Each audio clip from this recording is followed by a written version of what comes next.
Hello बच्चों, मैं लीना कुमारी, आप सभी का स्वागत है एक बार फिर से मेरे channel tension free paper time में। बच्चों, आज की क्लास में हम जानेंगे कि गोवा किस प्रकार से अंतर्राष्ट्रीय पर्यटन के रूप में उभर कर आया। गोवा से रिलेटेड क्या इन्फॉर्मेशन, अनसुनी बातें, अनचाही बातें जो बहुत उत्सुक व आकर्षित करती है किसी भी पर्यटक को, वो सारी चीज़ें हम इस टॉपिक में पढ़ेंगे। तो गोवा को जानने से पहले अगर वीडियो पसंद आए तो please like, share and subscribe करें। अगर कोई भी डाउट्स हो तो प्लीज़ कमेंट्स बॉक्स में कमेंट्स करें। तो गोवा का नाम लेने से ही हमारे मन में एक खूबसूरत नज़ारा आ जाता है, जहां चारों तरफ खूबसूरत समुद्र किनारे व स्थापत्य नज़र आते हैं जो पर्यटकों को अपनी ओर आकर्षित करते हैं। और देखते ही देखते गोवा आज अंतर्राष्ट्रीय पर्यटक स्थल बन जाता है, जहां भारी मात्रा में पर्यटक घूमने व मनोरंजन करने आते हैं।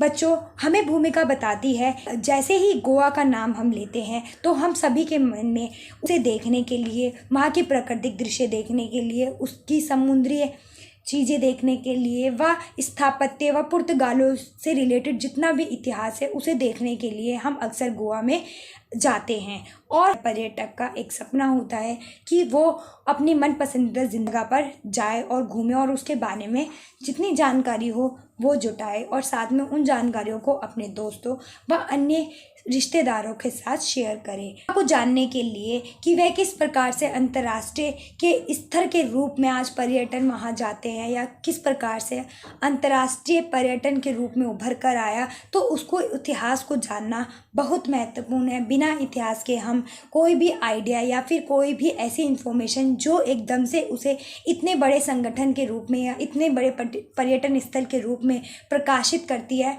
वो नहीं जान पाएंगे। इसलिए हमें उसका इतिहास जानना ज़रूरी है। गोवा पहले गोमांचला, गोपाकपट्टनम, गोपाकपुरी, गोवा राष्ट्रीय इत्यादि नामों से मशहूर था। गोवा का अपना एक इतिहास है जो 14वीं शताब्दी में दिल्ली के खिलजी वंश ने इस राज्य पर अपना आधिपत्य किया। 1498 में वास्को डी गामा भारत आए और यहाँ पुर्तगाली सभ्यता ने निवास किया। 1510 में विजयनगर के राजा की मदद से अल्फोंसो डी एल्बुकर्क ने गोवा पर कब्जा कर लिया। 1542 में संत फ्रांसिस्को ज़ेवियर गोवा आए और 17वीं शताब्दी के अर्धकाल में शिवाजी द्वारा गोटा के कुछ भाग पर अपना साम्राज्य स्थापित किया। देखते ही देखते कई संघर्ष व बलिदान के बाद भारत को अंग्रेजों से आज़ादी 15 अगस्त सन 1947 में मिल गई। उस समय भी भारत का एक ऐसा कोना था जिस पर पुर्तगालियों का कब्जा था। यह इलाका था गोवा। लगभग पुर्तगालियों ने गोवा पर 450 सालों तक राज किया। देश आज़ाद होने के 14 साल बाद भारतीय सैनिकों ने कार्यवाही करते हुए 36 घंटे में गोवा को पूरी तरह आज़ाद कराया। इस सैन्य अभियान को ऑपरेशन विजय नाम दिया। इसके बाद 19 दिसंबर 1961 को पुर्तगाली गवर्नर मैन्युएल वास्को डे सिल्वा ने भारत के सामने समर्पण समझौते पर दस्तखत कर दिया। इस तरह भारत ने गोवा और दमन द्वीप को मुक्त करार लिया। 30 मई 1987 को गोवा को पूर्ण राज्य का दर्जा दे दिया। साथ ही गोवा भारतीय गणराज्य का 25वां राज्य बन गया। बच्चों, हमें यह पता चलता है कि किस प्रकार से इतिहास रहा है गोवा का और बहुत सारे राजाओं ने गोवा को ऊपर अपना शासन चलाया, जिसमें सबसे अधिक समय सीमा थी पुर्तगालों की थी, जिन्होंने बहुत समय तक गोवा पर राज किया और वह उसे छोड़ना ही नहीं चाहते थे। वह उसकी प्राकृतिक अन्य सुंदरताओं से मोहित होकर उसे इस प्रकार से अपने तक ही रखना चाहते थे कि वह उसके ऊपर खुद का ही राज रहे, अन्य कोई भी उससे छीन ना पाए। तो इस प्रकार हमारे को इतिहास बताता है गोवा का कि कितना स्ट्रगल करना पड़ा हमें आज गोवा को आज़ाद कराने में। ठीक है बच्चों, अब नोट देखते हैं हम।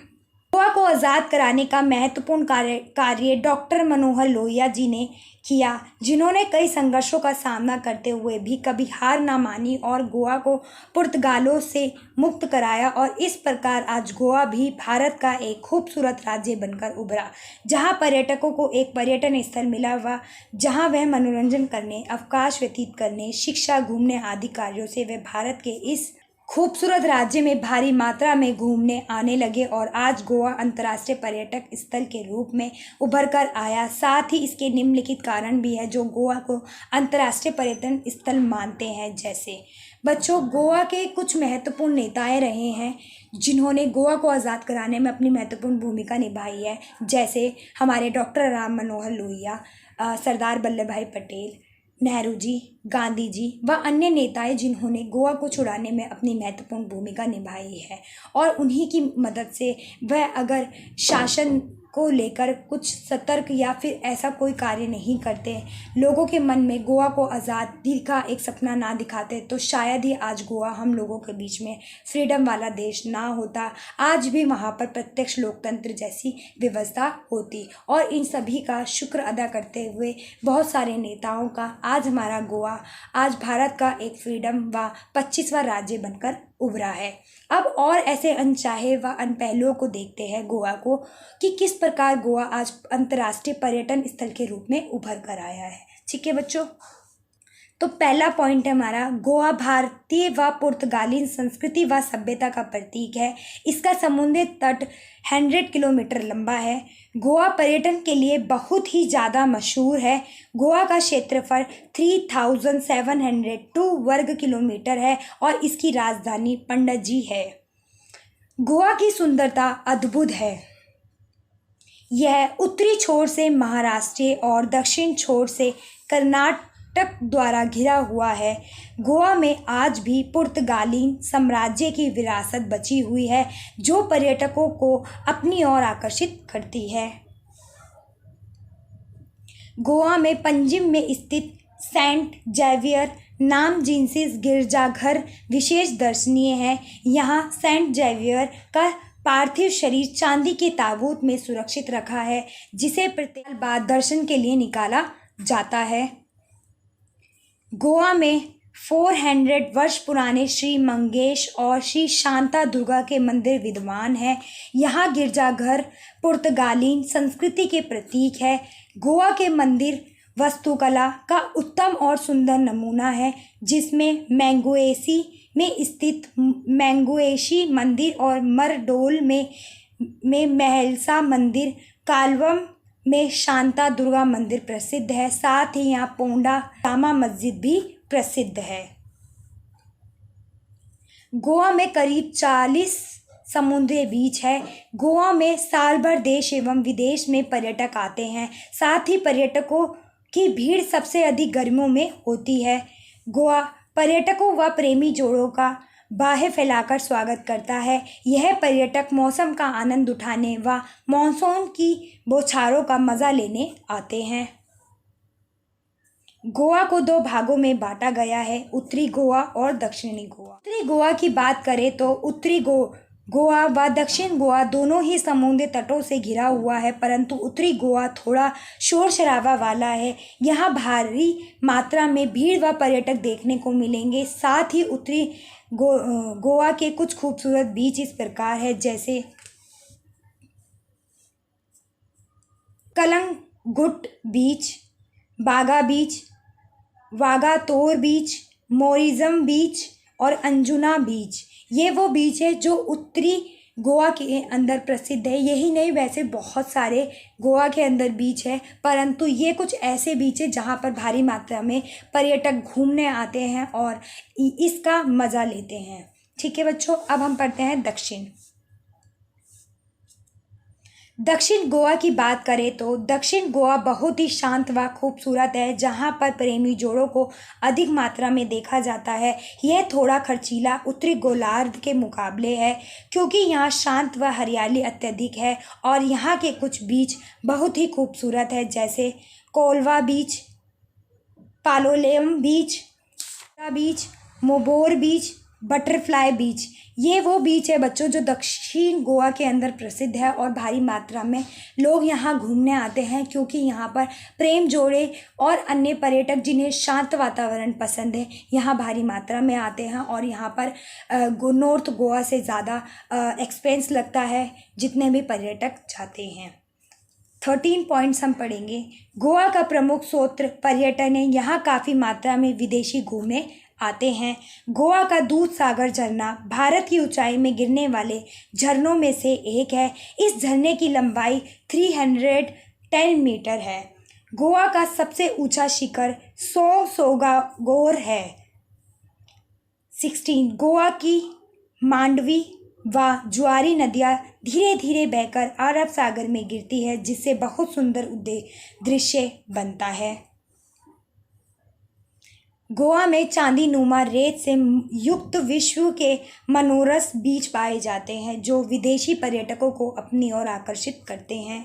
तलगाड़ी नृत्य, कुणबी नृत्य, धनगर नृत्य, घोड़े मोदनी नृत्य, दिवाली नाच नृत्य आदि गोवा के प्रमुख नृत्य माने जाते हैं। गोवा के फर्नीचर मोती, सीप का काम, पीतल व बांस का काम अत्यंत उल्लेखनीय है। गोवा में पर्यटकों के लिए आवासीय सुविधाओं के रूप में विभिन्न स्तर के होटल धर्मशालाएं उपलब्ध है। अगर हम गोवा की जीडीपी प्रति व्यक्ति आय के आधार पर गोवा भारत का सबसे अमीर राज्य देखने को मिलता है। गोवा रिजॉर्ट्स में व्यक्तिगत शानदार अनुभवों के लिए प्रसिद्ध है। गोवा को ही सबसे ज़्यादा समय तक पुर्तगालियों की गुलामी झेलनी पड़ी थी। गोवा भारत के क्षेत्रफल में सबसे छोटा राज्य है और जनसंख्या के हिसाब में यह चौथा छोटा राज्य है। बच्चों, गोवा के इन सारे पहलुओं व तत्वों को जानकर यह पता चलता है कि गोवा की प्राकृतिक एवं झरनों, वहाँ के रहन सहन, वहाँ की पुर्तगाली संस्कृति व अन्य होटल आवास और वहाँ के रेस्टोरेंट, वहाँ के बहुत सारे नृत्य, ये सारे गोवा को एक पर्यटक को अपनी ओर खींचने के लिए काफ़ी हद तक सिद्ध होते हैं। और ये वो सारे तत्व हैं जो पर्यटन के रूप में आज अंतर्राष्ट्रीय के तौर पर हम पर्यटक को अपनी ओर आकर्षित करते हैं। इसी प्रकार पर्यटक भारी मात्रा में अपने भावों व अपनी इच्छाओं को कंट्रोल ना करते हुए यहाँ घूमने व यहाँ से पुर्तगाली सभ्यता के बारे में जानने व अन्य चीज़ों से आकर्षित होकर यहाँ घूमने जाते। कुछ प्रमुख बीच इस प्रकार है जो आपसी गुणवत्ता के लिए प्रसिद्ध है, जैसे कैलान गुंटे बीच, यह 16 किलोमीटर लंबा है। यह सबसे सुंदर बीच है, इसे बीचों की रानी कहा जाता है। यह पर्यटकों के लिए सभी सुविधाओं से परिपूर्ण है।